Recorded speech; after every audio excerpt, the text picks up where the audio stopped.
કે જગત જેને મહાન માનતી હોય, મોટા માનતી હોય, પણ એ સંસારમાં લઈને લોકોને ઠગનારા થશે, લોકો સાથે કપટ કરનારા થશે, મહાન ચોર કહેવાશે, મહાન મોટા મોટા ચોર હશે, પણ છતાં એમ કોલર ઊંચા રાખીને ચાલતા હશે એક નંબરના ચોર આવા લોકો.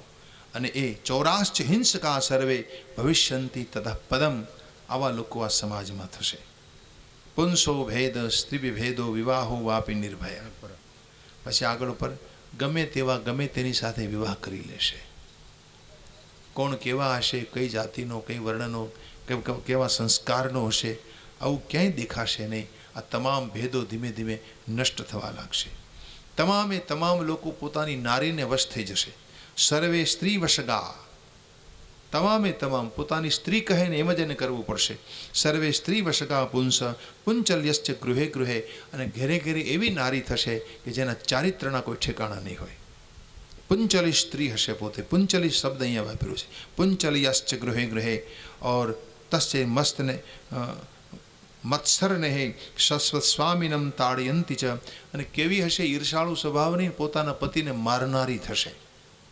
પોતાના પતિને મારશે, પોતાના પતિ સાથે પોતે લડાઈ ઝઘડાઓ કરશે. આવી બધી નારીઓ થશે અને પતિદેવનો દાસ બનીને રહેવું પડશે. કરતારો બલિનો ગેહે યોની સંબંધી બાંધવા, અને વિદ્યા સંબંધી સાર્ધ સંભાષાપી ન વિદ્યતે હે. અને જે કંઈ સંબંધો ઘરમાં એકબીજાના હશે ને वो केवल यौन संबंधों રહેશે, केवल અને કેવલ બસ ભોગ પ્રધાન સંબંધો રહેશે. બાકી કોઈ સંબંધોની જે પવિત્રતા છે એ જળવાશે નહીં. તો આવું બધું વર્ણનામાં છે. આવો સમય આવશે, આવો કલિકાલ આગળ ઉપર આવશે. એના એંધાણ તો દેખાઈ રહ્યા છે. હજી તો 5000 વર્ષ વીત્યા છે અને કળિયુગના શાસ્ત્રોમાં 4,32,000 વર્ષો લખ્યા છે. 4,32,000. હજી તો કળિયુગ છે ને ગોઠણિયા ફેર ચાલતા શીખ્યો નથી, એટલો બાળક છે. એ યુવાન બનશે ત્યારે કેવો સમય આવશે કલિકાલ. કારણ કે તોફાન તો યુવાનીમાં જ હોય. જે કાંઈ તોફાનો માણસ કરતો હોય એ યુવાનીના મદમાં જ કરતો હોય છે, યુવાનીના અભિમાનમાં જ કરતો હોય છે. એટલે તોફાનીમાં તોફાની કળિયુગ તો હજુ વાર છે, ઘણી બધી વાર છે. ત્યારે કેવો ટાઈમ આવશે એ બધી વાતો આમાં લખી છે. બ્રહ્મ ક્ષત્ર વિષ શુદ્રા જાત્યાચાર વિવર્જિતા. બ્રાહ્મણ, ક્ષત્રિય, વૈશ્ય, ક્ષુદ્ર કોઈનામાં કોઈ જાતનો આચાર નહીં રહે. બ્રાહ્મણને તમે જો, તમને એમાં બ્રાહ્મણત્વના લક્ષણ નહીં દેખાય, તમને ક્ષત્રિયમાં કોઈ ક્ષત્રિયત્વ નહીં દેખાય, કોઈ જાતનો આચાર નહીં રહે. બ્રાહ્મણ સવારમાં સંધ્યા નહીં કરે.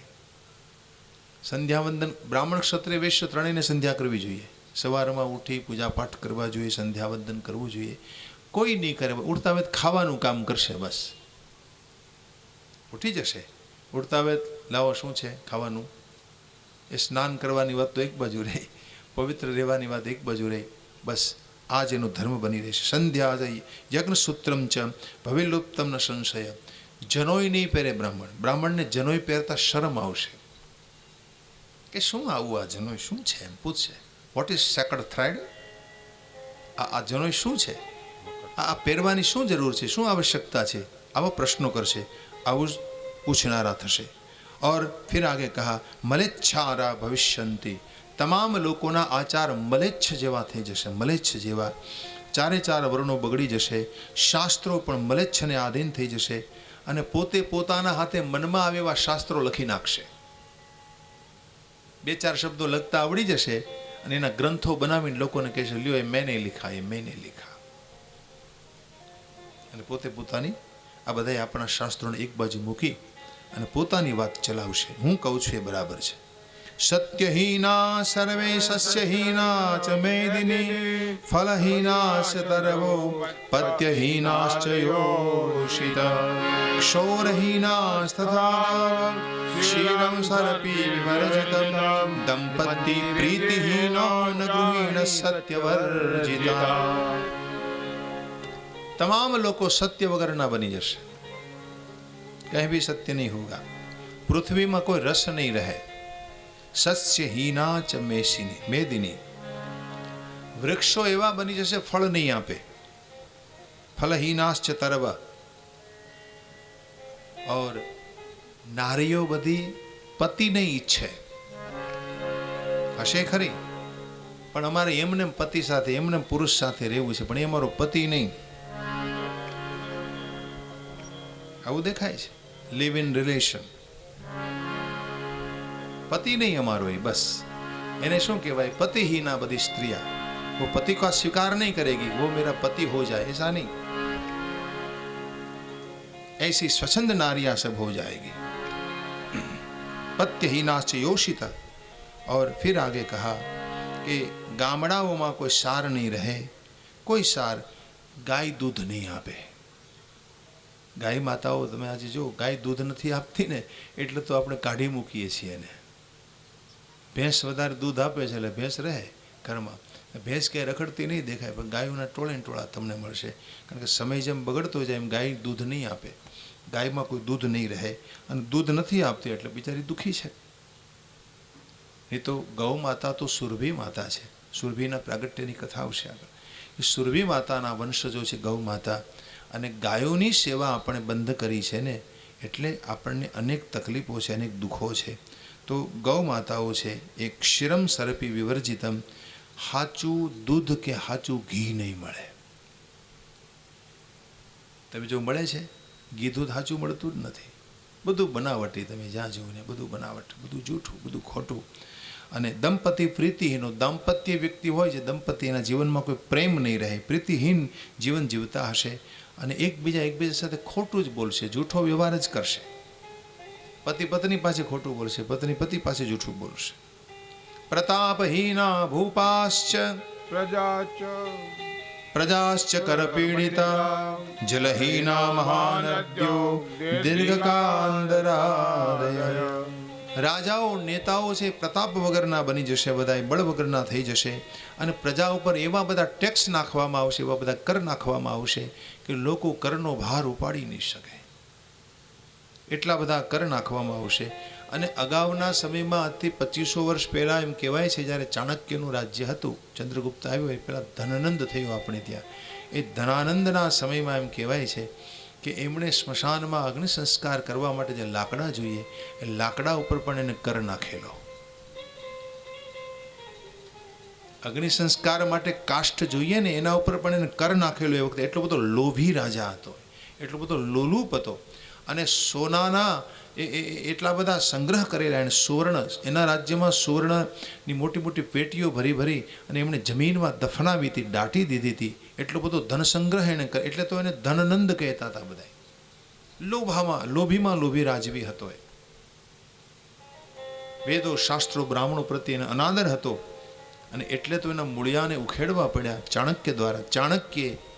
ચાણક્ય વિષ્ણુનો અવતાર છે, વિષ્ણુનો અંશાવતાર ગણાય છે ચાણક્ય. બીજું નામ કૌટિલ્ય, ત્રીજું નામ વિષ્ણુગુપ્ત. તો એમણે આ નવનંદોનો નાશ કરી અને ભારતમાં સામ્રાજ્યને બદલ્યું. એમણે મૌર્ય વંશની સ્થાપના કરી. ત્યાર પછી થોડુંક વૈદિક સામ્રાજ્ય ચાલ્યું. એ સુવર્ણયુગ ગણાય છે ભારતનો. ભારત વર્ષનો એ સોનેરી યુગ કહેવાય. સારામાં સારો યુગ છે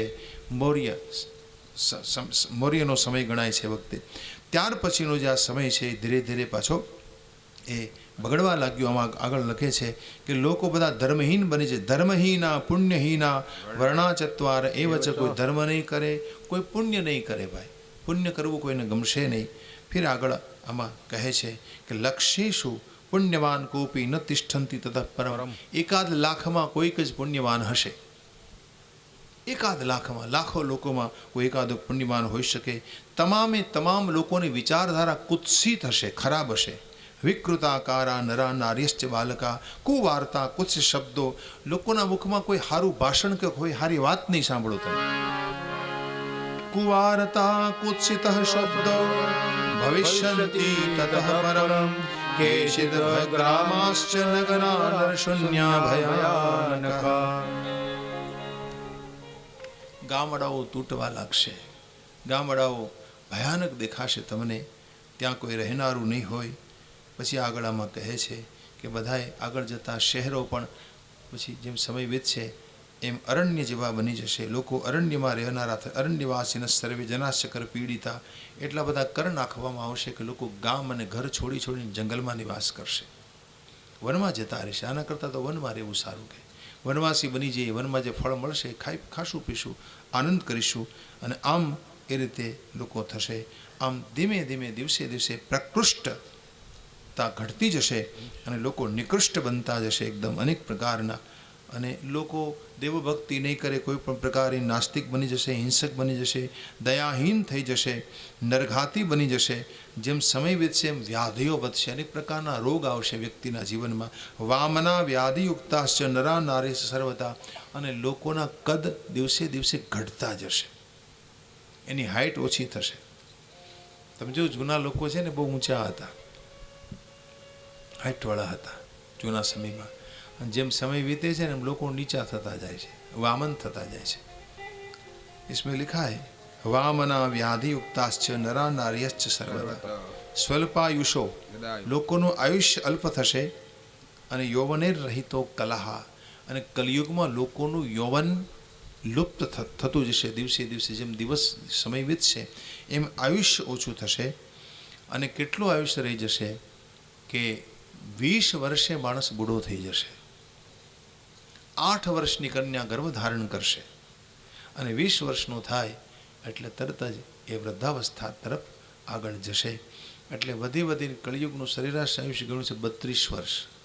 32 વર્ષે જીવન પૂરું. અને આજે આપણી જીવન પદ્ધતિ તમે જુઓ કે 32 વર્ષે માણસ બૂઢો થઈ ગયો હોય ને એવો જ લાગે છે. 30-32 વર્ષનો થાય અને 50 વર્ષે તો એ માંડ 50 વર્ષે તો બીમારીથી ઘેરાઈ ગયો હોય. 30 થી 40 વર્ષનો થાય એટલે એના પગ દુખતા હોય, કમર દુખતી હોય, મુશ્કેલીમાં. અને જીવનશૈલી કેટલી બધી બદતર થઈ ગઈ છે કે લોકોને અનેક પ્રકારની વ્યાધિઓ લાગે છે. અને 30 થી 40 વચ્ચે તો મોટે ભાગે બીપીનો પેશન્ટ થઈ ગયો હોય, મોટે ભાગે. તો આવી જીવનશૈલી છે ને આપણને આ વસ્તુ તરફ, આ તરફ લઈ જવાનો સંકેત કરે છે કે આવું થશે ભવિષ્યમાં. અને લોકો વામન એટલે નાના થઈ જશે, એકદમ નાના આકારના. પહેલાંના સમયમાં છે ને લોકો વધારે હાઇટવાળા દેખાતા હતા. આપણે ત્યાં એવી કથાઓ છે કે પાંડવો હતા ને, પાંડવો એ બહુ ઊંચાઈના હતા, 6.5, 7, 7.5, 8 ફૂટના હતા. અને એવું કહેવાય છે કે ભીમસેન તો બહુ ઊંચા હતા. કેવડા હતા ખબર છે? કેવડી હાઇટ હતી? જ્યારે મંત્ર દ્વારા કુંતા માતાએ ભીમને જન્મ આપ્યો ત્યારે ભીમ જન્મતા હવે 6 ફૂટના હતા. આ તો સિરિયલવાળા પછી ઊંચો આમ મૂર્ત તાળ દેવો માણસ એને ગોતવો પડે ને ભીમ જેવો, એટલે 6, 7 ફૂટનો ગોતી કે વધારે ક્યાંથી કાઢવો ઊંચો. પણ જન્મતા હવે 6 ફૂટનો. અને કુંતા માતાએ પોતાની કાંખમાં દબાવીને ઢસડીને ઘેરે લાવ્યા હતા ભીમને. હતા વનમાં એ મંત્ર દ્વારા એને પ્રગટ કર્યો ભીમને. વાયુદેવ આવીને છોકરો આપી ગયા કે લો લે જાઓ તો. ઓર લેકર આવી માં ઢસડીને. 6 ફૂટનો હતો ભીમ. એટલે ભીમની ઊંચાઈ 5 વાહડા હતી એમ કહેવાય છે. તમે કલ્પના કરો કે હાથીને જે અશ્વત્થામાના હાથીને જે આમ ઉછાળીને ફંગોળી દે ઉપર. હવે એકાદું કાંકરો તો ફંગોળી જુઓ તમે, એકાદો પાણો ફંગોળો જોઈએ, ઊંચું જઈને ઊંચો કેટલો જશે? તમારામાં એટલી તાકાત છે? હવે જે હાથીને, આવડા મોટા હાથીને જે ઊંચો ફંગોળી શકતો હોય એ કેટલો તાકતવર અને કેટલો ઊંચાઈવાળો વ્યક્તિ હશે તો જ એ શક્ય બને. અને ઊંચેથી હાથી નીચે પડ્યો, તેના પ્રાણ જતા રહ્યા. અશ્વત્થામા હતઃ પૂછ્યું ને, અસ્વસ્થામાં હણાયો, અસ્વસ્થામાં હણાયો. તો પૂછ્યું નરોવા કુંજરોવા, કોણ નર કે કુંજર? તો મહાભારતમાં કથા આવે છે. તો આવા મહાન બળશાળી લોકો હતા એ વખતે. અને આ જે ભીમસેન આટલા બધા ઊંચા હતા એમ કહેવાય છે કે એક વખત રાસુ યજ્ઞ વખતે ભગવાન શ્રી કૃષ્ણ અર્જુન અને ભીમને લઈ સોનું લેવા ગયા. ક્યાં? સુવર્ણની જરૂર હતી બહુ. લંકા ગયા. લંકા એ વખતે ડૂબી ગયેલી હતી. પણ ડૂબી ગયેલી લંકાની આજુબાજુમાં સુવર્ણ આપણને મળશે એમ માની અને કૃષ્ણને ત્યાં લઈ ગયા. ત્યાં એમ કહેવાય છે કે સુવર્ણ તો મળ્યું, કારણ કે સોનાની લંકા હતી, ત્યાંથી ઘણું સુવર્ણ પ્રાપ્ત થયું કૃષ્ણને. પણ એ વખતે ભીમ એક દરિયાઈ ખાડીમાં ડૂબી ગયા. ત્યારે શ્રી કૃષ્ણે ભીમને એમ કીધું કે તમે આ જે ખાડીમાં ડૂબ્યા છો ને એ કુંભકર્ણની ખોપરીનો ભાગ છે. ભગવાન રામે જ્યારે કુંભકર્ણને માર્યો એ વખતે એના શરીરના 3 કટકા કરવા પડ્યા હતા. 3 કટકા. પહેલાં એનું મસ્તક અલગ કર્યું, ત્યાર પછી ધડથી એને જુદો કર્યો. એના શરીરના મધ્ય ભાગથી, કમરના ભાગથી એને જુદો કર્યો અને એના 2 શરીર એના જે શરીરના જે ભાગ હતા બે ટુકડા નીચે પડ્યા, લાખો વાંદરાઓ એ નીચે દબાઈ ગયેલા હતા. આવું એનું વિકરાળ શરીર હતું. અને મસ્તકનો જે ભાગ, ખોપરીનો ભાગ હતો, એમાં 5 વહાડાનો ભીમ ડૂબી ગયો. કલ્પના કરો, 5 વહાડા જેની ખોપરી હોય, શરીર કેટલું મોટું હશે. આપણે ત્યાં ડાયનોસોરની જે કલ્પના કરવામાં આવી છે ખોટી નથી. વિજ્ઞાન કહે છે ને ડાયનાસોર્સના અવશેષો મળે છે ને. મહાકાય પ્રાણી કેવડું મોટું હતું. પ્રાણી આવું હોય તો મનુષ્ય ન હોઈ શકે? કહો જોઈએ, પ્રાણી જો આવડું મોટું હોય તો મનુષ્ય ન હોઈ શકે? સબ સંભવ હૈ. તો આવું હતું પહેલાં અને ભવિષ્યમાં આવું થશે. ધીમે ધીમે જેમ સમય વીતે છે, इसमें लिखा है सब वामन होता जाएगा. સ્વલ્પાયુષા, અલ્પાયુષ્યના બધા થશે. લોકોનું યૌવન જતું રહે. 8 વર્ષાત યુવતી રજોયુક્તા ચ ગર્ભિણી और वत्सरांत प्रसूता स्त्री षोडशे च जरान्विता पति पुत्रवती काची सर्वावंध्या कलो युगे. तो બધા લક્ષણો આમાં વર્ણવ્યા છે. फिर आगे बातें लिखी है कि कोई मर्यादा लोकोना जीवનમાં નહીં રહે, કોઈ પણ પ્રકારની મર્યાદા નહીં. તમામ લોકો ખરધર્મી થઈ જશે. ખરધર્મી એટલે ગધેડાના જેવા બધાના ધર્મ થઈ જશે. કોઈ જાતનો સંયમ નિયમ નહીં રહે. પિતા અને પુત્રી વચ્ચેના સંબંધોમાં કોઈ પવિત્રતા નહીં રહે. ભાઈ ભાઈના સંબંધોમાં કોઈ પવિત્રતા નહીં રહે. અને આ પ્રકારે અપવિત્ર સંબંધો આ પ્રકારે દિવસે દિવસે ખરાબ અવસ્થા તરફ જશે આખો સમય. અને એવમ કલો સંપ્રવૃત્તે સર્વ મલેચ્છમયમ ભવેત. આ પ્રકારે તમામ લોકો મલેચ્છ બની જશે દરેક પ્રકારે. फिर बाद में इसमें लिखा है कि आवा समय विष्णु यशा ब्राह्मण ने ત્યાં ભગવાન કલ્કીનો અવતાર થશે. કલ્કી નારાયણ આ સમય પધારશે. વિષ્ણુ યશા विप्रश्च विष्णु यशस पुत्र कलकीर भविष्यति नारायण कलांश भगवान बलिनावर.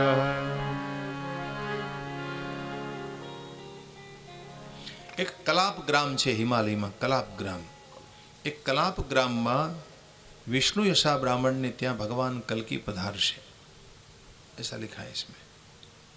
और इसमें लिखा है कि अपने हाथों में वो तलवार लेंगे અને વિદ્યુત વેગી એ તલવારથી ઘોડા ઉપર બેસી અધર્મીનો નાશ કરશે. સ્ટાર વોર્સ કરશે. કેવું? Star wars. કલ્કી ભગવાનનો વિદ્યુત વેગી ઘોડો છે. વિદ્યુત વેગી ઘોડો એટલે ઉપગ્રહ ઉપર બિરાજિત થશે પોતે. એવા ઉપગ્રહો, સાયન્સ એટલું બધું ડેવલપ થયું છે ત્યારે માણસ નાનો થતો જશે. દેખો, માણસના માથા મોટા છે અને કદ ઘટતું જાય છે. તો એવો સમય આવશે ને, વિજ્ઞાન એની કલ્પના કરે છે. અને એ સમયે જે યુદ્ધ થશે ને એ સ્ટાર વોર્સ નામનું યુદ્ધ થશે. અને આમ અવકાશી યુદ્ધ જેને કહેવામાં આવે. और उसमें अधर्मी लोग का नाश करेंगे भगवान कल्की और सतयुग की स्थापना करेंगे. એ પહેલાં શું થશે કે અધર્મીનો નાશ કર્યા પછી આમાં લખે છે કે 6 દિવસ સુધી ભયંકર વર્ષા થશે. ભયંકર વર્ષા થાય એટલે બધું જલમગ્ન થઈ જશે મુશળધાર વરસાદને પરિણામે. પછી એક સાથે 12 સૂરજ તપ્યા હોય એટલો તાપ પડશે અને ભૂમિ આખી સુકાઈ જશે એ વખતે. અને ત્યાર પછી ભૂમિ ઉપર મોટા ભાગના મનુષ્યો કોઈ નહીં રહે. એમાં જે કોઈ બચ્યા હશે ભગવત કૃપાથી એનો સહકાર લઈ અને ફરીથી સતયુગની સ્થાપના થશે. પુનઃ સતયુગ આવશે. તપસ્વીનશ્ચ ધર્મિષ્ઠા વેદજ્ઞા બ્રાહ્મણા ભુવિ. તપસ્વી લોકો હોય, ધર્મજ્ઞ લોકો હોય, પતિવ્રતા નારીઓ હોય ઘેરે ઘેરે એ વખતે. રાજા, ક્ષત્રિયો આદિ બધા બ્રાહ્મણ ભક્તો હશે. વૈશ્ય બધાય એ વખતે ઉપાસકો હશે. ક્ષુદ્રો બધાય પુણ્યશીલ અને ધર્મિષ્ઠ અને બ્રાહ્મણ સેવી હશે. આવો બધો સમય, સારો સમય એ વખતે सतयुग शुरू થશે. तो इस प्रकार ये मान यहाँ दिया है. सब प्रकार का वर्णन भगवान नारायण स्वयं करते हैं नारद के सामने. तो भगवान ने ये जगत को ऐसे बनाया और एक के बाद एक युग बीतते हैं, समय बीतता है. ऐसे ये मेरी भगवती जगदम्बा की सब लीला का एक भाग है. आ कलयुग पूरो થાય એટલે પાછો સતયુગ શરૂ થશે. વળી સત, ત્રેતા, દ્વાપર, કલી જ્યાં જ્યાં જ્યારે જ્યારે જરૂર પડે છે ત્યારે ભગવાનના અવતારો થાય છે. પ્રભુ અવતરિત હોતા है और जगत का कल्याण करते हैं. तो મને તમને તો ભગવાને કેટલી આટલી નાનકડી પટ્ટી આપી છે, થોડી કમથી. કોઈ 50 વર્ષ, કોઈ 60 વર્ષ, કોઈ 100 વર્ષ, તો નાનકડું એવું જીવન છે મારું ને તમારું, અને આ પ્રकारे छोटा सा जीवन हमें मिला है, तो भगवती की कृपा से हम अच्छा जीवन जीवीए, आ महत्वનું છે।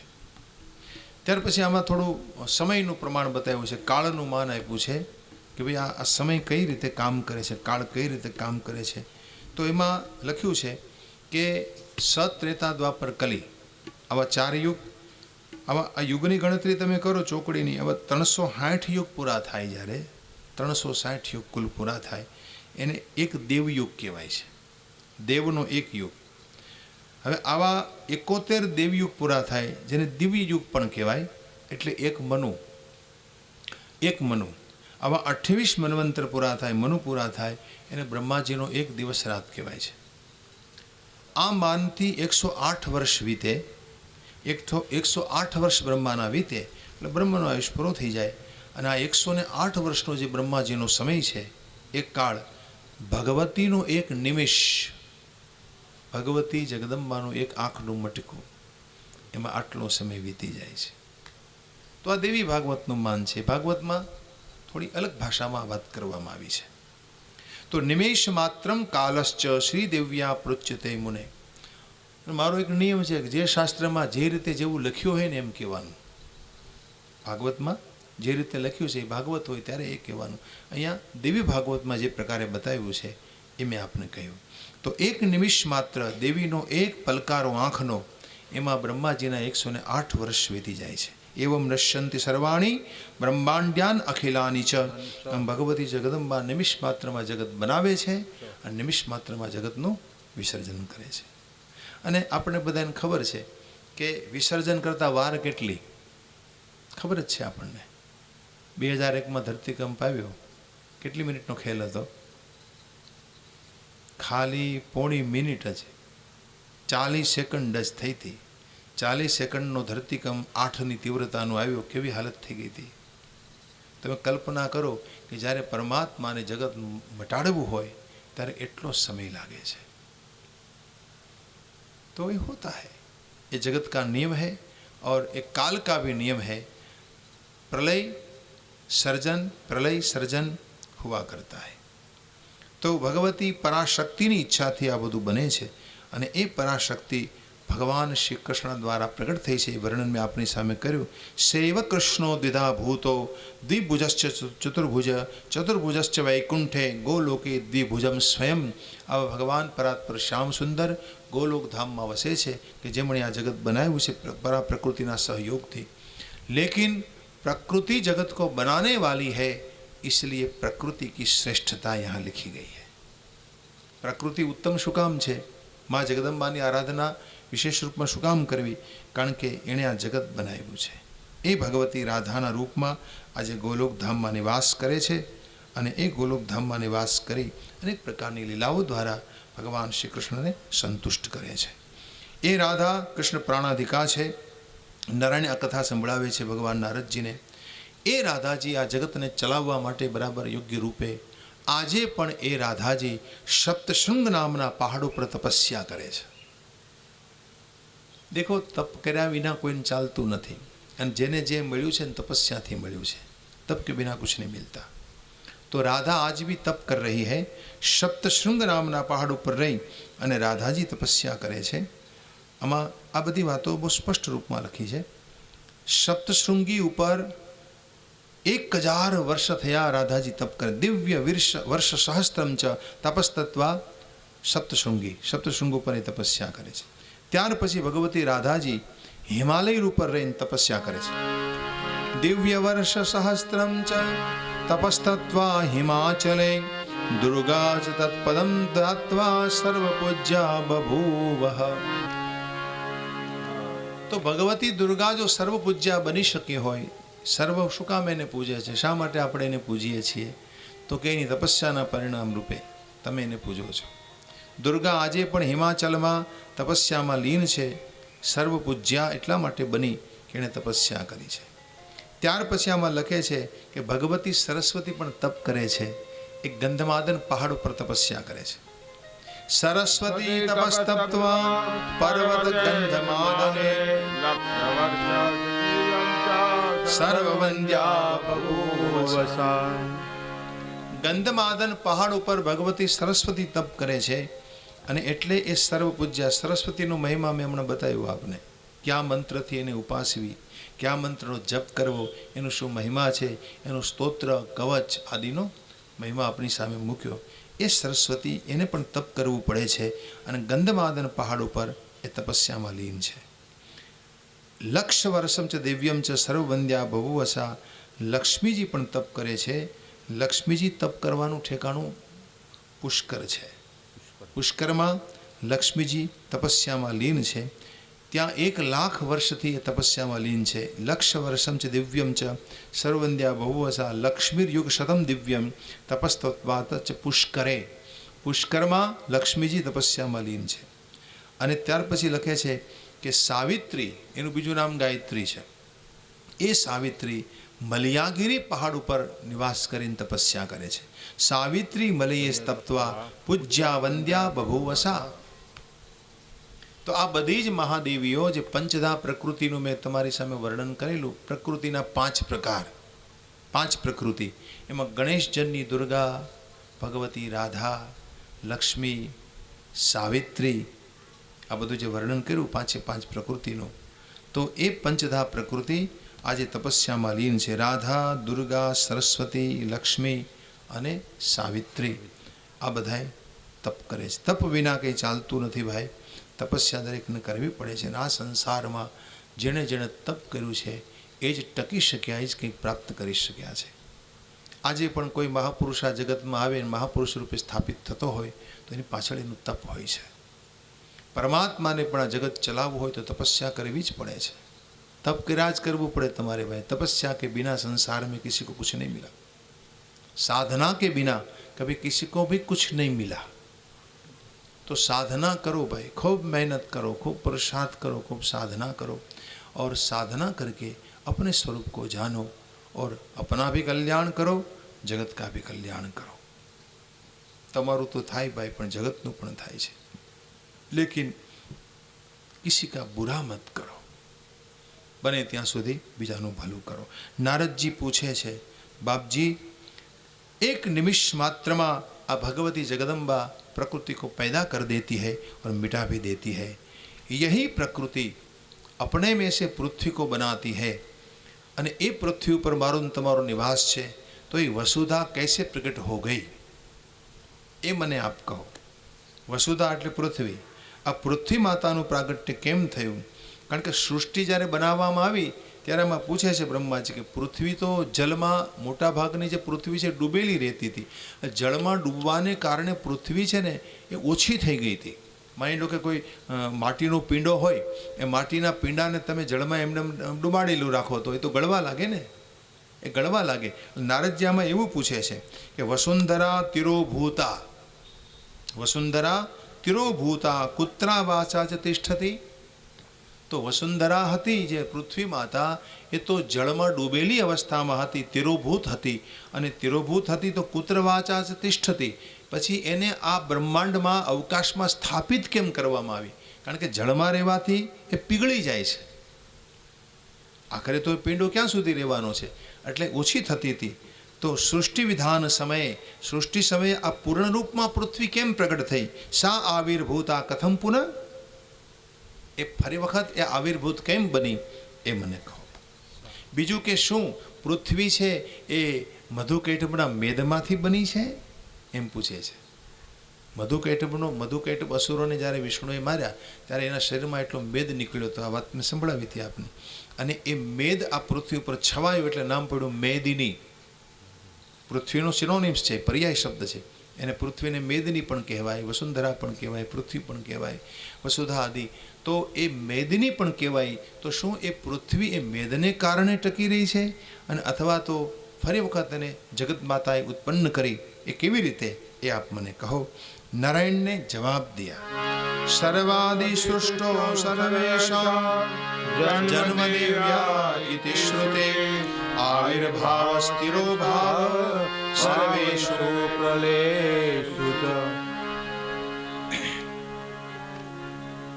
तो नारायण ने कहा कि देखो, आदि सृष्टि जगत करता भगवती पराशक्ति है। आदि सृष्टिનું સર્જન ભગવતી દેવી એને જન્મ આપે છે, એ જ જન્મ આપે છે, એ જ એને નષ્ટ કરે છે, એ જ એનો તિરોભાવ કરે છે. પરંતુ વસુધાના જન્મની કથા હું આપને કહું છું. સર્વમંગલ કારણ છે અને તમારા વિઘ્નોનો નાશ કરનારી, પાપનો નાશ કરનારી, પુણ્યને વધારનારી આ કથા હું આપને કહીશ. મધુ કૈટભ નામના બંને અસુરો ભગવાન વિષ્ણુના કાનના મળમાંથી પ્રગટ થયા પછી ભગવાને જ્યારે એનો વધ કર્યો એ વખતે એના શરીરમાંથી નીકળેલો મેદ આ પૃથ્વી ઉપર છવાયો અને મેદિની બની. તતો બબુ મેદશ્ચ મરણાનંતર થયું. એ મેદિની કહેવાય, પરંતુ એ મેદની જરૂર કહેવાય, પણ એ મૂળ રૂપમાં એ વસુધા છે એ મહાવિરાટના શરીરમાંથી પ્રગટ થઈ છે. એ મહાવિરાટની કથા મેં આપને સવારમાં સંભળાવી હતી. મહાવિરાટ કોણ? વિરાટ અને મહાવિરાટ એ બેનો ભેદ બતાવ્યો હતો. મહાવિરાટ એ જો બાલકની કથા મેં આપને કહી કે જેમાંથી કોટી કોટી બ્રહ્માંડો પ્રગટ થયા, એ મહાવિરાટના રોમકૂપમાંથી પૃથ્વી પ્રગટ થઈ. મહાવિરાટ શરીરસ્ય જલસ્થસ્ય ચિરસ્ફુટમ મનોબભુવ કાલીન સર્વાંગ વ્યાપકમ ધ્રુવમ. એ મહાવિરાટ ભગવાનના રોમકૂપમાંથી આવા અનંત અનંત પૃથ્વી સમૂહો પ્રગટ થયા. એક નહીં, અનેક પૃથ્વી સમૂહો. જેમ તમે કોઈ પણ એક વસ્તુના કેમ અનેક પરમાણુ હોય, પરમાણુ અનેક હોય ને, અણુ પરમાણુ અનેક હોય છે, એ મહાવિરાટના શરીરમાંથી પૃથ્વી પરમાણુ સમાન પ્રગટ થઈ. પરમાણુ સમાન ગણાય છે મહાવિરાટના શરીર પાસે. તો આપણા માટે પૃથ્વી ભલે મોટી છે, બહુ મોટી દેખાય પૃથ્વી આપણા માટે, પણ મહાવિરાટ ભગવાનની પાસેથી પરમાણુ સમાન છે, केवल अणु અને परमाणु समान है. तो महाविराट शरीरस्य जलस्थस्य चिरस्फुटम. और इस प्रकार प्रविष्ट सर्वेशाम तन लोमना विवरेशु च महाविराटना रोमकूपमांथी कालीन महता पश्चात वसुधा मुने. એટલે આ રીતે વસુધા યાને પૃથ્વીજી એ મહાવિરાટના શરીરમાંથી પ્રથમ વખત પ્રગટ થઈ, એમાં સમાયેલી હતી અને એમાંથી પ્રગટ થઈ. હવે જેવી પ્રગટ થઈ એટલે તુરત જ એની પૂજા નારાયણે સ્વયં કરી છે, ભગવાને પોતે કરી છે. દેખીએ આમાં લખ્યું છે કે પૃથ્વી જ્યારે મહાવિરાટના શરીરમાંથી પ્રગટ થઈ અને એ વખતે પૃથ્વી માતાની શોધ કરવા માટે બ્રહ્માજીના નાકમાંથી વરાહ ભગવાન પ્રગટ થયા અને એ વરાહ ભગવાને પૃથ્વીને પોતાની દાઢ ઉપર ધારણ કરેલી. પૃથ્વીને જ્યારે લઈને આવતા હતા ત્યારે સામે હિરણાક્ષ નામનો દૈત, ભાગવતમાં કથા આવે છે, હિરણાક્ષ નામનો અસુર સામો મળ્યો અને એનો વધ કરી અને ભગવાન વરાહે આ પૃથ્વીને શુદ્ધ કરી.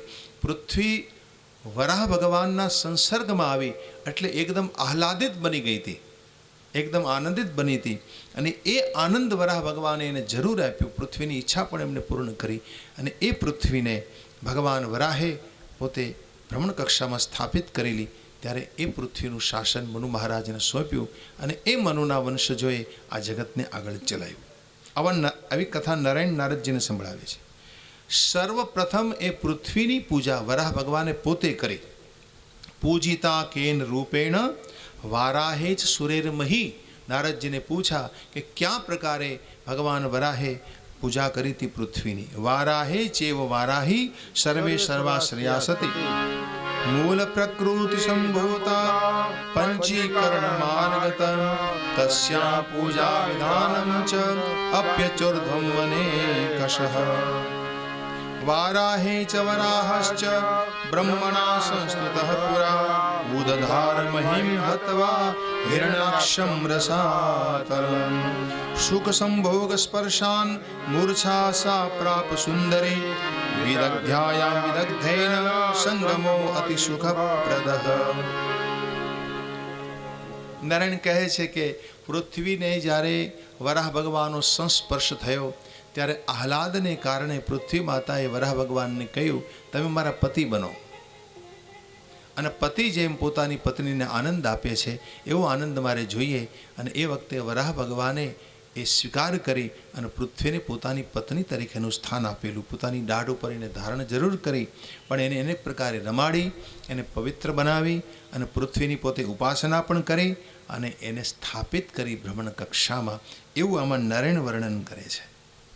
નારાયણ ભગવાન કહે છે કે પૃથ્વી રજસ્વલા બને છે અંબુવાચીના સમયે. અંબુવાચી ત્યાગ દીને ગૃહારંભે પ્રવેશને. પૃથ્વી માતા વર્ષમાં એક વખત રજસ્વલા બને છે.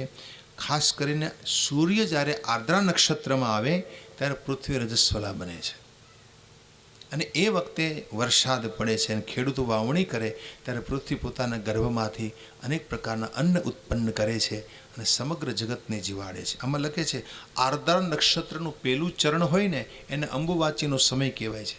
જ્યાં સુધી આર્દ્રા નક્ષત્ર રહે એક મહિના સુધી સૂર્ય આદ્રામાં હોય અને જેવો આદ્રામાં પ્રવેશ કરે ને એ પૃથ્વી માતાનો રજસ્વલાપણાનો સમય છે. એટલે આપણે ત્યાં નિયમ છે કે આદ્રા નક્ષત્રનું પાણી પીવાય નહીં. આર્દ્રા નક્ષત્રનો વરસાદ વરસતો હોય અને આર્દ્રા નક્ષત્ર સમયનું જે પાણી છે એ પીવાની મનાઈ છે આપણા શાસ્ત્રોમાં, કારણ કે એ સમય પૃથ્વીનો રજસ્વલા બનવાનો સમય છે. અને એ સમયે જે વરસાદ પડે છે એ વરસાદ છે એ શુક્રનું કામ કરે છે, વીર્ય સમાન બને છે અને પૃથ્વી એ વખતે ગર્ભાધાન કરે છે. અને એ સમયે પૃથ્વી પોતાના શરીરમાંથી, પોતાના ગર્ભમાંથી અનેક પ્રકારના અન્ન આદિ ઉત્પન્ન કરી અને મને તમને જીવાડવાનું કામ કરે છે. तो ये सब बातें यहाँ लिखी गई है. तो भगवान कहे छे नारायण है नारद जी, इस प्रकार पृथ्वी माता सब जगत के जीवों को अपने ऊपर धारण करती है. एक आज कथा यहाँ आपी है ने एनी साथे एक बीजी कथा संलग्न है. कई वराह भगवाने જ્યારે પૃથ્વીને પોતાની દાઢ ઉપર ધારણ કરી એ વખતે આનંદ તો આપ્યો, પણ પૃથ્વી માતાએ કહ્યું કે તમે નારાયણના રૂપમાં જ્યારે હો એ વખતે તમે મારો સ્વીકાર કરો, મારે તમારી ગોદમાં બેસવું છે. આજે ભલે તમે મને દાઢ ઉપર ધરી, પણ મારે તમારી ગોદમાં બેસવાની ઈચ્છા છે. તો ભગવાને એને કહ્યું કે આ લીલા હું પછી કરીશ, યાને એના માટે તમારે અનંત યુગો સુધી પ્રતીક્ષા કરવી પડશે અને તમારે બીજો જન્મ લેવો પડશે. તો ભગવાન વરાહે એ વખતે જે વચન આપ્યું હતું પૃથ્વીને, એ લીલા ભગવાને ક્યારે કરી? ભગવાન કલિયુગમાં રંગનાથનો અવતાર લઈને આવ્યા. રંગનાથ, એ રંગનાથ સ્વરૂપ જે છે એ દક્ષિણ ભારતમાં જે રંગનાથનું મંદિર છે, તમે સાઉથમાં જાઓ ને, એ રંગનાથની ઉપાસના કોણે કરી? દશરથ રાજાએ. દશરથ રાજાના ઈષ્ટદેવ છે રંગનાથ. એ રંગનાથ શેષશાહી નારાયણનું સ્વરૂપ છે. એટલે ભગવાન કહે હું તમારું કળિયુગમાં સ્વીકાર કરીશ અને કલિકાલમાં તમારે બીજો અવતાર લેવો પડશે. એટલે પૃથ્વી માતાએ બીજો અવતાર લીધો, એનું નામ પડ્યું ગોદા. એ ગોદા દેવીએ ભગવાન રંગનાથની ઉપાસના કરી હતી અને ભગવાનની ગોદ પ્રાપ્ત કરી હતી. અને એનું બીજું નામ આંડાલ. આંડાલ દક્ષિણ ભારતમાં તમે જાઓ ને તો ત્યાં આળવાર પરંપરા છે. આળવાર ભક્તોની પરંપરા જે છે આળવાર, એમાં એક વિષ્ણુચિત્ત આળવાર નામના એક ભગવાનના ઉપાસક થઈ ગયા, વિષ્ણુચિત્ત આળવાર. એ વિષ્ણુચિત્ત આળવાર વિશે એમ કહેવાય છે કે ભગવાનના પરમ ઉપાસક હતા. પોતાના બગીચામાં એક વખતે પુષ્પ વીણવા ગયા, ત્યાં એક સુંદર કન્યા જોઈ. હવે આ કન્યા ક્યાંથી આવી છે એણે તપાસ કરી, પણ કંઈ અતોપતો ન લાગ્યો. પોતાને ઘેર લાવ્યા અને એ કન્યાને એણે મોટી કરી, એનું નામ રાખ્યું આંડાલ. એ કન્યા મોટી થઈ, એ કામ એટલું જ કરતી કે બગીચામાંથી પુષ્પો વીણીને લાવે અને પુષ્પની માળાઓ બનાવે અને ભગવાનને અર્પણ કરે. આ એની સેવા. એટલે ભગવાન નારાયણ છે એ એના ઉપાસ્ય હતા, ઉપાસક હતા પોતે એમના. અને એ રોજ એની પુષ્પમાળા અર્પણ કરે અને નિરંતર એનું ચિંતન કરે. એ આંડાલનું બીજું નામ છે ગોદા. રામાનુજ પરંપરામાં એની પૂજા થાય છે. રામાનુજાચાર્ય પરંપરા છે જે ભગવાન રામાનુજ થયા. આજે તમે તિરુપતિ બાલાજી જાઓ છો, એ તિરુપતિ બાલાજીનું જે સ્વરૂપ છે એ રામાનુજ પરંપરાનું સેવ્ય સ્વરૂપ છે. બાલાજી ભગવાનનું દર્શન કરવા બધા ગયા છે તિરુપતિનું. તો એ રામાનુજ પરંપરાનું સેવ્ય સ્વરૂપ છે. તો એ પરંપરા જે છે રામાનુજ પરંપરામાં, એ રામાનુજ પરંપરામાં જેટલા ભક્તો થયા એમાંની એક છે આંડાલ. અને એ આંડાલ એનું બીજું નામ ગોદા. એ ગોદા એ પૃથ્વીનો અવતાર મનાયા છે.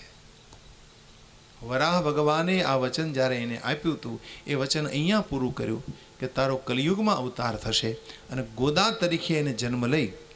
એમ કહેવાય છે કે આંડાલ બધાના દેખતા દેખતા શેષશાહી નારાયણના સુગુણ રૂપમાં એની ગોદમાં એક પ્રકાશનું રૂપ ધરી સમાઈ ગયેલી. કાંતિમાન પ્રકાશનું રૂપ ધારણ કરી અને ભગવાનના ગોદમાં એ સમાયેલી. પરમાત્મા એને પોતાની ગોદમાં લીધા છે એટલે ગોદા કહેવાયા. એટલે તમે જો રામાનુજ પરંપરામાં માક્ષર મહિનો બેસે ને, જેને ધનુર્માસ કહેવાય, ધન રાશિમાં સૂર્યનો પ્રવેશ થાય એટલે લોકો ગોદા ઉત્સવ કરે, આખો મહિનો એ ઉત્સવ ચાલે. રામાનુજી પરંપરામાં જે માનતા હોય, વૈષ્ણવી પરંપરામાં ઘણા લોકો વલ્લભ પરંપરામાં માનતા હોય, ઘણા લોકો રામાનુજીમાં એ વિશિષ્ટાદ્વૈત સંપ્રદાય કહેવાય, વિશિષ્ટાદ્વૈત સિદ્ધાંત એમાં કામ કરે છે. તો એ વિશિષ્ટાદ્વૈતનો જ એક ફાટો સ્વામિનારાયણ સંપ્રદાય છે. સ્વામિનારાયણ સંપ્રદાય છે એ વિશિષ્ટાદ્વૈતનો જ એક ફાટો છે, એમાંથી એક ફાટો પડેલો છે. તો મૂળ સિદ્ધાંતોનો વિશિષ્ટાદ્વૈત છે. અને વલ્લભે જે સિદ્ધાંત આપ્યો છે શુદ્ધાદ્વૈત કહેવાય, શુદ્ધ અદ્વૈત. શંકરાચાર્ય જે ઉપાસના બતાવી સિદ્ધાંત એ કેવલાદ્વૈત છે, કેવલાદ્વૈત. રામાનુજે દ્વૈત આપ્યો, દ્વૈત સિદ્ધાંત.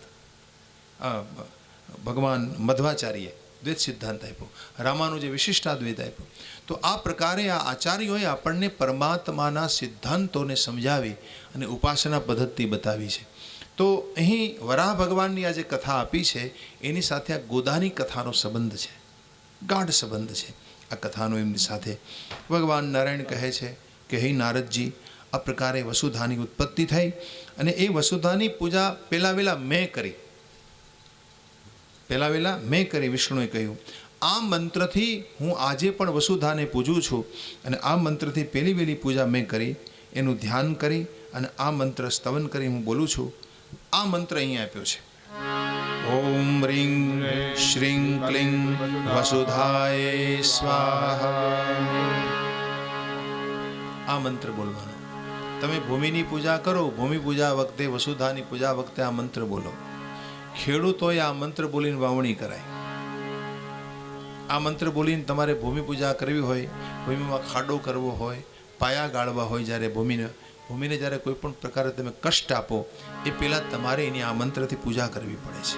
ઓમ રીં શ્રીં ક્લીં વસુધાય સ્વાહા ઇત્યેન મંત્રેણ વિષ્ણુના પૂજિતા પુરા. પૂર્વના સમયમાં વિષ્ણુ ભગવાને આ મંત્રથી વસુધાની પૂજા કરેલી. नारायण ने કહ્યું कि हे नारद जी, मैंने वसुधा की पूजा करी, फिर बाद में सब लोगों ने वसुधा की पूजा करनी शुरू कर दी. હું તો આ સ્તોત્ર બોલીને એની સ્તુતિ કરું છું. પૃથ્વી માતાની રોજ સ્તુતિ કરે, જય જય જગદાધારે જલશીલે જલપ્રદે યજ્ઞ સુકર જાય ત્વમ જયમ દેહી જયા. પૃથ્વી માતાની તમે પૂજા નથી કરતા ને એટલે પૃથ્વી રોષ કરે છે, એને એટલે કંપવું પડે છે. મહારાજ તમારા પાપનો ભારે ઉઠાવી શકતી નથી એટલે એને ક્યારેક ધ્રુજવું પડે છે, જેને તમે નામ દીધું ધરતીકંપ, અર્થક્વેક. ભલે પછી વિજ્ઞાન એને સમજાવતું હોય ગમે કોઈ પણ રીતે, હા, જ્વાલામુખી રૂપે જે રીતે સમજાવતું એ રીતે, પણ અમારું શાસ્ત્ર એમ કહે છે કે ભાઈ એની પૂજા કરો. આ પૂજા વિધાન એટલે આપ્યું છે કે શાંત રહે. કોઈ પણની પૂજા કરો એટલે શાંત થઈ જાય. પૂજા તમે કરો, માર કરતો કોઈ માણસ આવતો હોય, કેવલ હાથ જોડો ને એટલે આવનારો માણસ સામેનો શાંત બની જાય. એમ કોઈ પણ હોય, જડ વસ્તુ હોય કે ચેતન વસ્તુ હોય, એની તમે પૂજા કરો. દરેકમાં અણુ પરમાણુઓનો નિવાસ છે. આ સંસારમાં આમ ગણો તો જડ કશું છે જ નહીં, બધું જ ચેતન છે. વિજ્ઞાન એમ કહે છે બધું જ, બધા જમાં ઇલેક્ટ્રોન છે, ન્યુટ્રોન છે, પ્રોટોન છે. આ શું છે? એમાં ચેતના રૂપે ભગવતીનો નિવાસ છે, ઉર્જા રૂપે દરેક વસ્તુમાં ઈશ્વરીનો નિવાસ છે. એટલે તમે એની સ્તુતિ કરો, પૂજા કરો એટલે પ્રસન્ન બને. દેખો, જેમ માતાજીની ઉપાસના કરો છો ને એમ વૃક્ષોની પણ ઉપાસના થાય, ઝાડવાની પણ ઉપાસના થાય છે. થાય કે નહીં? આ બહેનો વડ સાવિત્રી કરે શું છે? વડ પૂજા કરો છો, પીપળાની પૂજા કરો છો, તમે બેલ વૃક્ષની પૂજા કરો છો, તુલસી વૃક્ષની પૂજા કરો છો. તો આ બધી પૂજા કરો છો, એ બધા વૃક્ષો સાત્વિક પરમાણુ પ્રગટ કરે છે. એના પરમાણુ સાત્વિક હોય છે. એ સાત્વિક પરમાણુથી તમારી સાધના વધે છે, તમારી સાધનાને બળ મળે છે. એટલે એને પૂજો. બહુ રહસ્યો છે મેરે ભાઈ બહેન. આપણા વૈદિક સનાતન સંપ્રદાય આદિમાં જે આપણા શાસ્ત્રો છે એટલા રહસ્યમય છે. તમને જેનો ઉપયોગ કરતા આવડે, સમજતા આવડે તો એનો પૂરેપૂરો લાભ ઉઠાવી શકો છો. બિલ્વ વૃક્ષ 24 કલાક ઓક્સિજન આપે છે, તુલસી 24 કલાક ઓક્સિજન આપે છે. પીપળાનું ઝાડ 24 કલાક ઓક્સિજન આપે છે તમને, 24 કલાક. એ CO2 છોડતું જ નથી. બિલ્વવૃક્ષ, બિલ્વવૃક્ષમાં એટલા બધા સાત્વિક પરમાણુ છે કે જ્યાં સાત્વિક પરમાણુ હોય ને ત્યાં સાત્વિક ચેતનાઓ ખેંચાઈ ના આવે. સાત્વિક ચેતનાઓને તમારે બોલાવી ના પડે, ખેંચાઈ ના આવે. પણ ક્યાં? જ્યાં સાત્વિક પરમાણુ નિવાસ કરતા હોય. એટલે આવા વૃક્ષો જ્યાં વધારેમાં વધારે હોય ત્યાં સાત્વિક પરમાણુ એની મેળે સાત્વિક ચેતનાઓને ખેંચે. એટલે આપણે ત્યાં બેલુ વૃક્ષનો મહિમા છે. આ વૃક્ષ નીચે બેસીને તમે સાધના કરો, મંત્ર જપ કરો, એ મંત્ર સિદ્ધ બને છે.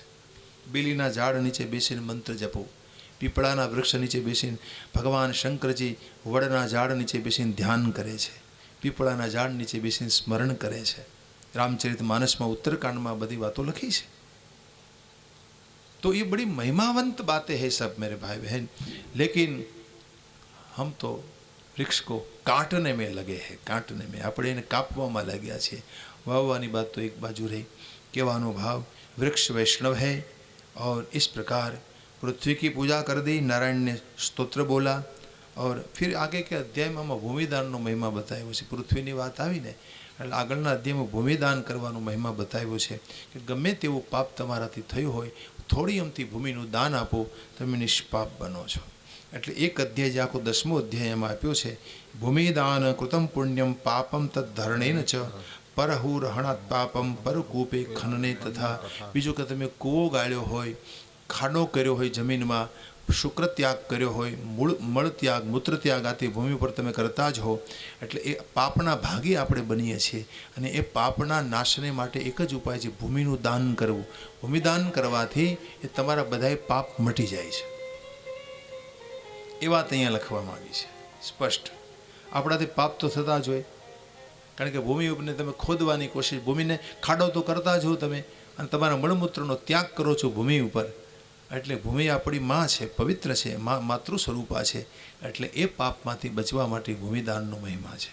એનો મહિમા બતાવ્યો. પછી નારદજી પૂછે છે કે મહારાજ ગંગાજીનું જરાક આખ્યાન સંભળાવો ને મને. ગંગા અવતરણની કથા સંભળાવો. ગંગા ઉપાખ્યાન મધુનામ બધ વેદ વિદાંબર. ગંગા આખ્યાન, ગંગા અવતરણ મને કહો. એટલે નારાયણ કહે છે, દેખો સગર નામના રાજા જે થયા છે, એ સગરના વંશના ઉદ્ધારને માટે ગંગાજી પ્રગટ થયા છે. ગંગાજીને માટે એમણે સગર રાજાએ 3 પેઢીનું તપ કરેલું. અગાઉ આમાં એવું વર્ણન છે કે સગર રાજા હતા, એને 2 પત્ની હતા. એકનું નામ શૈબ્યા અને બીજનું નામ વેદર્ભી. વેદર્ભી દ્વારા એને 60,000 પુત્રો થયેલા અને શૈબ્યા દ્વારાને એક દીકરો થયેલો, એનું નામ હતું અસમંજસ. આ 60,000 પુત્રો કેમ થયેલા? તો કે એ વેદર્ભીને એક તુંબડાનો જન્મ થયેલો, તુંબડું. અને એને ઘણા સમય સુધી ઔષધિમાં કે ઘીમાં રાખવામાં આવે, પરિપક્વ થાય એટલે તુંબડું ફાટતા એમાંથી આ બધા પુત્રો, જેમ ગાંધારીને કેમ 100 પુત્રો જન્મ્યા, એ પદ્ધતિ. એ પ્રકારે અહીં 60,000 પુત્રોનો એને જન્મ થયો. હવે એ 60,000 પુત્રો એક વખત કપિલ મુનિનો અપરાધ કરી દે છે અને કપિલની દ્રષ્ટિથી એ જ્યારે બળીને ભસ્મ થાય છે. અને એના ઉદ્ધારને માટે અસમંજસે તપ કર્યું. ઉદ્ધાર માટે એમણે ગુરુદેવને પૂછ્યું. એમણે કહ્યું કે જો ગંગા મળે, ગંગા અવતરણ થાય, તમે કૃષ્ણનું તપ કરો. એટલે ભગવાન શ્રી કૃષ્ણનું એને તપસ્યા કરી. ભગવાને દર્શન આપીને કહ્યું તમારી 3 પેઢી તપ કરશે ત્યારે હું ગંગાને પ્રગટ કરીશ અને ગંગા દ્વારા તમારા પિતૃઓનો ઉદ્ધાર થશે. તો ભગવાનના કહેવાથી આ બધું બન્યું અને પરમાત્માના કહેવાથી એમણે તપસ્યા કરી. અસમંજસે 1,00,000 વર્ષ તપ કર્યું એવું આમાં લખે છે. લક્ષ વર્ષમ તપસ્તપ્ત મમાર કાલ યોગત. પછી અસમંજસનો દીકરો અંશુમાન, અંશુમાનસ્તસ્ય તનયો ગંગા નયન કારણમ. અંશુમાને 1,00,000 વર્ષ તપ કર્યું. તપ કૃત્વા લક્ષ વર્ષમ મમાર કાલ યોગત. આટલો કાળ વીત્યો અને ત્યાર પછી આવ્યા ભગીરથ. ભગીરથ રથસ્ય પુત્રો મહાભાગવત. એમણે પણ ઘણા બધા વર્ષો તપ કર્યું. પોતે મહાન વૈષ્ણવ હતા. વૈષ્ણવો વિષ્ણુ ભક્તશ્ચ ગુણવાન અજરા અમર. એ અજર અમર હતા. તપકૃત્વા લક્ષ વર્ષમ. એને પણ ઘણા વર્ષો સુધી તપ કર્યું. અને દદર્શ કૃષ્ણમ, इसमें लिखा એણે કૃષ્ણને જોયા, પોતાની આંખો સામે એનું દર્શન કર્યું. ગ્રીષ્મસ્તમ સૂર્યકોટી સમપ્રભ. કરોડો સૂર્ય સમાન એનું તેજ હતું. અને આવા ભગવાનને નિહાળી દ્વિભુજમ મુરલી હસ્તમ કિશોરમ ગોપવેશિતમ ગોપાલ સુંદરી રૂપમ ભક્તાનુગ્રહરૂપિણિ સ્વેચ્છામયમ પરમ બ્રહ્મ પરિપૂર્ણતમં પ્રભું બ્રહ્મ વિષ્ણુ શિવાત્મેવં સ્તુતં મુનિર્ગણૈર્નતમ. દેવી ભાગવતના મંત્રો તમને ક્યારે સાંભળવા મળશે? કોઈ સંભળાવે નહીં હો. આ શ્લોક સંભળાવા બહુ કઠિન છે. આમાં હુજના પડે તો સંભળાવે ને, ક્યાં કયો મંત્ર બોલવો. કહેને કા ભાવ એ મંત્ર બડે અદ્ભુત હૈ. મંત્ર છે ને, શ્લોક છે ને, એ ગીરવાણ ભાષા છે. ગીરવાણ એટલે દેવ, દેવ ભાષા છે. એટલે આપણું સાહિત્ય છે ને સંસ્કૃતમાં લખાયું છે. દેવોની ભાષા છે. દેવોને સાંભળવી ગમે એવી ભાષા. સંસ્કૃત ભાષા જેવી કોઈ ભાષા નહીં, દેવ ભાષા છે.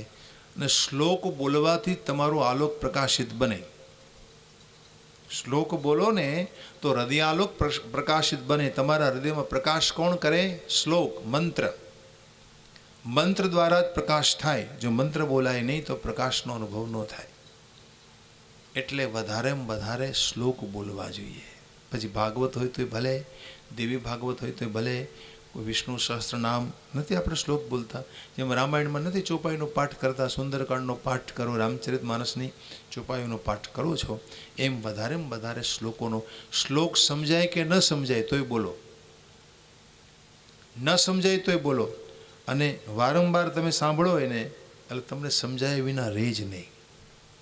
કારણ કે આ ભાષા આપણા હૃદયમાં પડેલી છે, આપણા લોહીમાં પડેલી છે. આ ભાષા આપણા પૂર્વજોએ આ ભાષાનો અભ્યાસ કર્યો છે. તમને સમજતા શીખતા વાર નહીં લાગે. સંસ્કૃતને સમજતા કે શીખતા જરાય વાર નહીં લાગે, કારણ કે આ વસ્તુ આપણા બ્લડમાં છે. અને આ તો કાલક્રમે આપણે ભૂલ્યા છીએ. બાકી તો આપણા અગાઉના વર્ષો પહેલાંના જે વડવાઓ હતા એ સંસ્કૃતમાં જ વાતચીત કરતા હતા, સંસ્કૃત બોલતા હતા. બ્રાહ્મણ વિધિ કરાવતો જજમાની હારે બોલતો હોય. યજમાન વિદ્વાન હતો, કોઈ પણ બ્રાહ્મણ આચાર્ય વિધિ કરાવતો હોય તો એ પણ જાણકાર રહેતા. તો સંસ્કૃતના શ્લોકો વધારે બોલાય એવો આગ્રહ રાખો. પંડિતોને એમ કહો કે ભાઈ બોલો મહારાજ, શ્લોક સુનાવો હમે. જો આવો આગ્રહ નહીં રાખો ને તો આ ટકી નહીં રહે, આ ટકશે નહીં. આપણી ધરોહર છે, આપણો વારસો છે, અને આપણો જ્ઞાન વારસો ટકાવવો એ આપણું કર્તવ્ય છે. એટલે કથાઓમાં પણ એવો આગ્રહ રાખો કે ભાઈ અમને શ્લોક સંભળાવો. શ્લોક ભલે શ્લોક બોલતા ન આવડે તો કાંઈ નહીં, અમને શ્લોક સંભળાવો. અમારે સાંભળવા છે. અને શ્લોક સાંભળવાથી કાન પવિત્ર બને. આ દેવ ભાષા છે, દેવતાઓ ખેંચાઈને આવે છે. દેવને સાંભળવા ગમે છે. આ ભાષા છે ને દેવ ભાષા કહેવાય. દેવતાઓને સાંભળવી ગમે. और इसलिए कहा कि ભગીરથ કો દર્શન દયા કૃષ્ણને કેવા રૂપે દર્શન આપ્યું એનું વર્ણન છે. અને फिर भगवान गंगा ने आदेश કર્યો कि जाओ तुम गंगा जी, गंगा मैया तुम भूतल जाना है तुम्हें, और ये भगीरथ के अंकलों का, એના કાકાઓનું તમારે ઉદ્ધાર કરવાનો છે. ભગીરથના એ બધા દાદાઓ થાય ને, આ ત્રીજી પેઢીનું તપ હતું. તમારે એનો ઉદ્ધાર કરવાનો છે. ભગવાને ગંગાને આદેશ કર્યો. સુનિએ શ્લોક. ભારતમ ભારતી શાપાત ગચ્છ શીઘ્રમ સુરેશ્વરી સગરસ્ય સુતમાન સર્વાન પોતાન કુરુ મમ આજ્ઞયા, मेरी आज्ञा है हे गंगा जी आपको भारत में जाना है. અને તમે ભારત જશો એટલે ભારતી કહેવાશો. ભારતમ ભારતી શાપાત ગચ્છમ શીઘ્રમ સુરેશ્વરી. અને આ પ્રકારે ગંગાજીને આજ્ઞા કરી. પછી આમાં ભગવાન એનો મહિમા બતાવે છે કે શેનો ગંગાની મહિમા કેવી? તો કે ગંગા સ્નાન તમે કરશો, તમારા કર્મનો ભોગ થઈ જશે. કોટી કોટી જન્માંતરોમાં તમારાથી પાપ થયા હોય એ પાપ ગંગા સ્નાનથી મટી જશે. ગંગાજીના ઉપરથી વાયુ સ્પર્શ કરી ગંગાજીને અને તમારી ઉપરથી પસાર થશે તો તમે નિષ્પાપ થશો. ગંગાયામ વાત સ્પર્શેન નશ્યતિથી શ્રુતો શ્રુતમ. તો વાયુ ગંગાજી ઉપરથી આવતો હશે અને એ પણ સ્પર્શ કરવાથી તમે આ પ્રકારે તમે પવિત્ર બનશો. સ્પર્શના દર્શના દેવતા પુણ્યમ તદ 10 ગુણમ તત. તમે એનું સ્પર્શ કરો, દર્શન કરો તો તમને 10 ગુણ પુણ્યનું 10 ગુણા પુણ્યની પ્રાપ્તિ થશે. અને મોસલ સ્નાન માત્રેણ સામાન્ય દિવસે નૃણામ. ગંગામાં સ્નાન કરવું કેવું? મોસલ સ્નાન. દેખો અહીંયા શબ્દ આપ્યો છે મોસલ સ્નાન માત્રેણ. 24મો મંત્ર છે આ 11મા અધ્યાયનો. અને એ માત્રથી તમે નિષ્પાપ બનશો, પુણ્યશાળી બનશો. મોસલ સ્નાન કોને કહેવાય? મેં કહ્યું હતું મોસલ સ્નાન. મોસલ સ્નાન એટલે શું? ગંગાજીની નજીક તમે જાઓ, દંડવત પ્રણામ કરો, પૂજા વિધિ કરો, એમની યથાશક્તિ ઉપચાર જે કંઈ તમારી પાસે વિનાથી, અને ગંગાજીમાં હાથ પગ હલાવ્યા વિના 3 ડૂબકી મારો. આવું સ્નાન કરાય ગંગામાં, મોસલ સ્નાન. પછી હાથ પગ હલાવવાની, શરીર ચોળવાની કોશિશ ન કરવી, સાબુ ન લગાડાય ગંગાજીમાં. ગંગાજીમાં કપડાં ન ધોવાય. ગંગાને કિનારે બેસી અને એને વિષ્ણુ સહસ્ત્ર નામ સંભળાવો, કારણ કે वो વિષ્ણુ પત્ની है, વિષ્ણુ પદી है. એને વિષ્ણુ સહસ્ત્ર નામ સંભળાવવાથી ગંગા મૈયા બહુ પ્રસન્ન થાય છે. ગંગાજીને રામકથા સંભળાવો, ગંગાજીને દેવી ભાગવત સંભળાવો, કોઈને કોઈ કથા એને શ્રવણ કરાવો, પાઠ કરો એને કિનારે બેસી. ગંગા મૈયા બડી પ્રસન્ન હોગી. તો આ પ્રકારે ભગવતી ગંગાનો મહિમા ભગવાને સ્વયં બતાવ્યો. ગંગાજીએ કહ્યું કે ભગવાનનો આદેશ છે, હું ભૂતળ ઉપર જરૂર પધારું, પરંતુ મને કોણ ઝીલી શકે? એટલે ભગવાને કહ્યું कि आप शिव का तप करो और शिव की तपस्या के भगीरथ ने और भगवान शंकर जे गंगा जी ने પોતાની જટામાં ઝીલી. દેખો એક અંશથી એ ગંગા રૂપે પ્રગટ થઈ, પોતાના અર્ધા અંશથી. પોતાનો જે અર્ધાંશ છે, ગંગાજીનો અર્ધો ભાગ છે, એ અર્ધો ભાગ શંકરની જટામાં સમાયો છે. એટલે ભગવાને ગંગાજીને આદેશ કર્યો કે તમે હવે પછી શિવનો આશ્રય કરીને તમારે રહેવાનું છે. એટલે ગંગા શિવ પ્રિયા બની છે. અત્યાર સુધી વિષ્ણુ પ્રિયા હતી, પણ એ શિવ પ્રિયા બની ભૂતળ ઉપર આવી, એટલે શંકરજીની પ્રિયા બની છે. અને એના એક અંશથી એ પ્રવાહી રૂપે, નદી રૂપે આ સંસારમાં પ્રગટ થઈ. એના 3 પ્રવાહ છે. 3 એ આગળ વાત આવે છે. 3 પ્રવાહ સ્વર્ગમાં, પતાલમાં અને પૃથ્વી ઉપર. સ્વર્ગમાં જે પ્રવાહ વહે છે ગંગાજીનો, એ મંદાકિની નામે પ્રસિદ્ધ થયો છે. પતાલમાં જે પ્રવાહ છે ગંગાજીનો, એને ભોગાવતી કહેવાય છે. અને પૃથ્વી ઉપરનો જે પ્રવાહ છે એને ભાગીરથી મનાય છે. આમ 3 પ્રવાહ રૂપે ગંગાજી આ જગતમાં વહે છે और જગત કા કલ્યાણ કરતી है. પછી આમાં ગંગાજીની ઉપાસનાનું મહત્વ બતાવ્યું છે ભગવાને. ગંગાજીની ઉપાસના કરો. ગંગાજીની ઉપાસના કરવાથી એ મનોવાંછિત ફળ આપે છે. અરે કંઈ ન કરો તો કાંઈ નહીં, ગંગા ગંગા ગંગા ગંગા ગંગા ગંગા જપ કરો.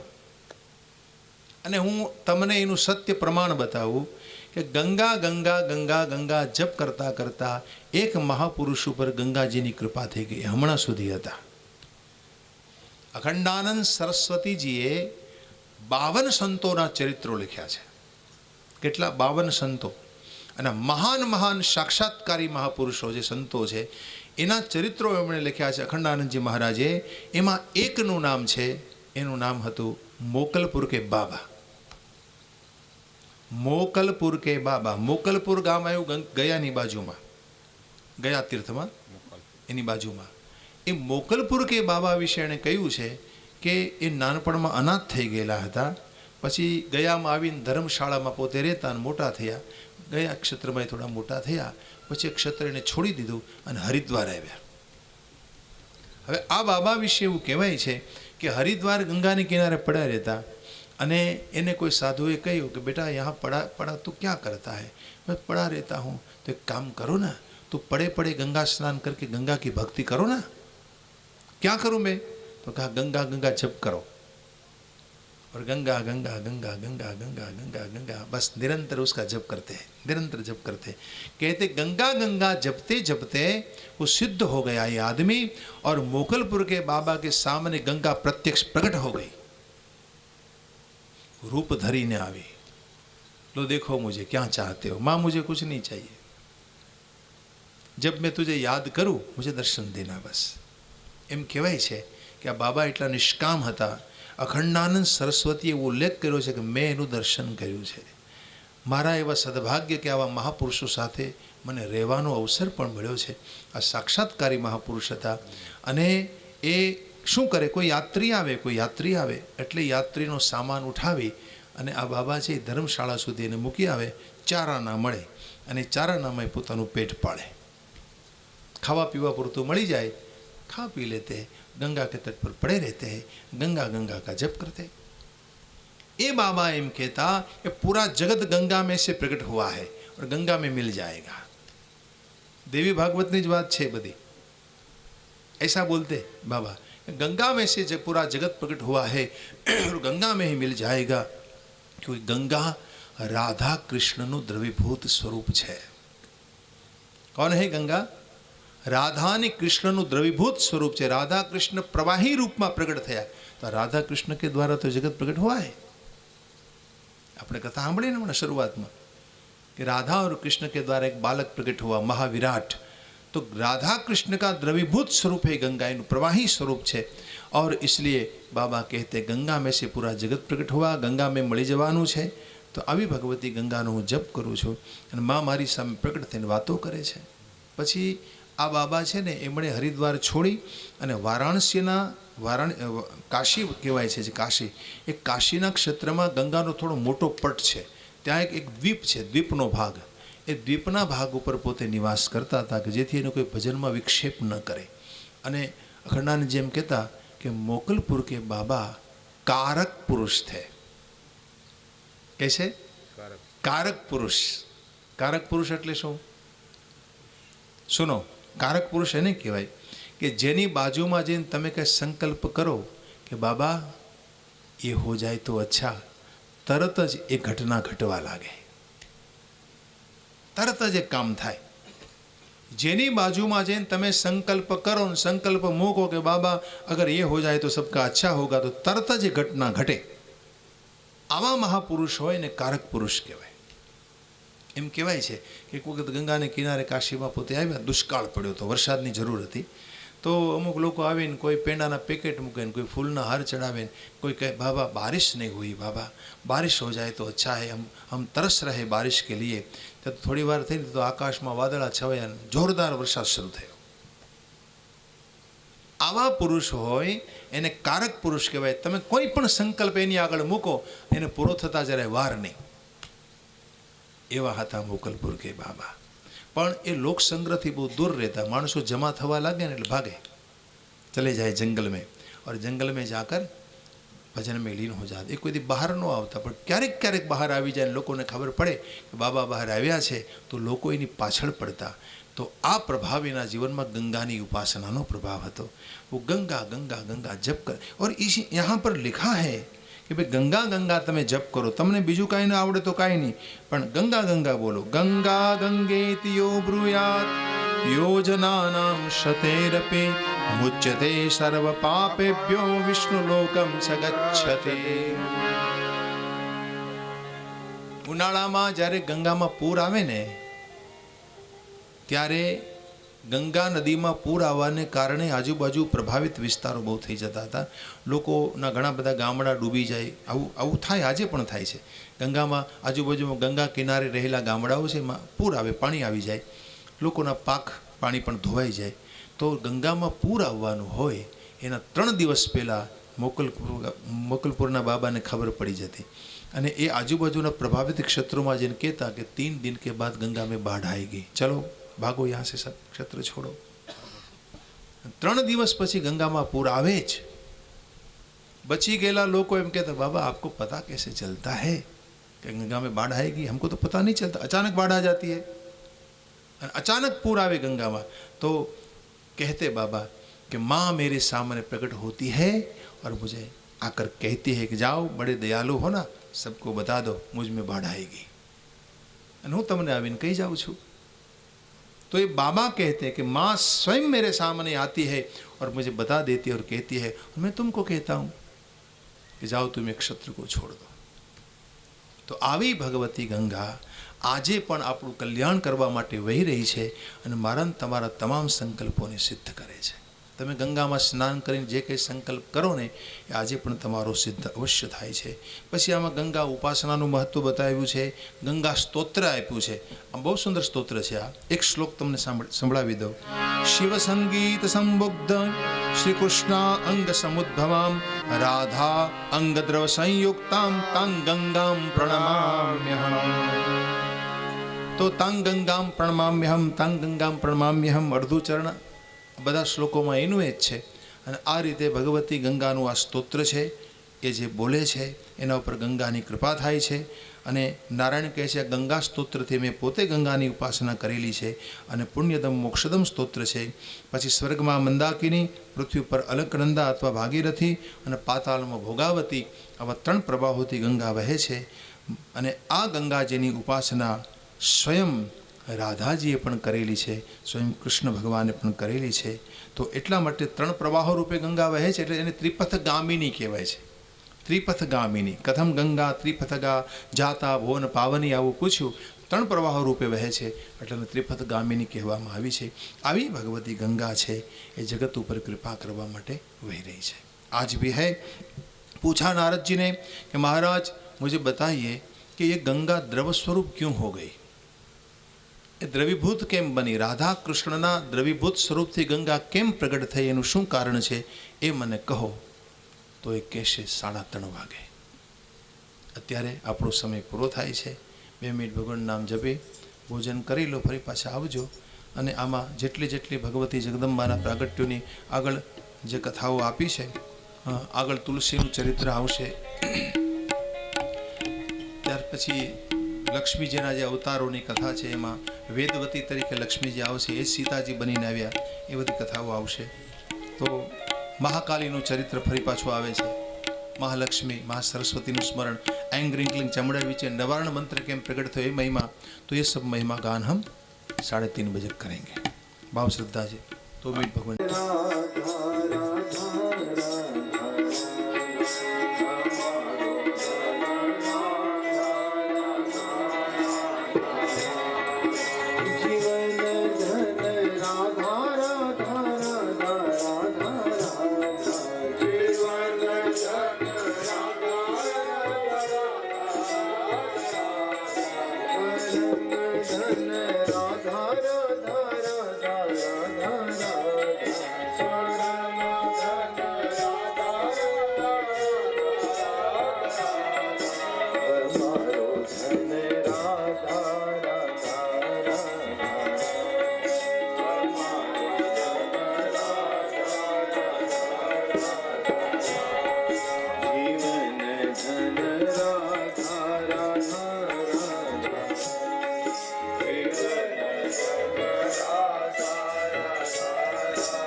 जीवन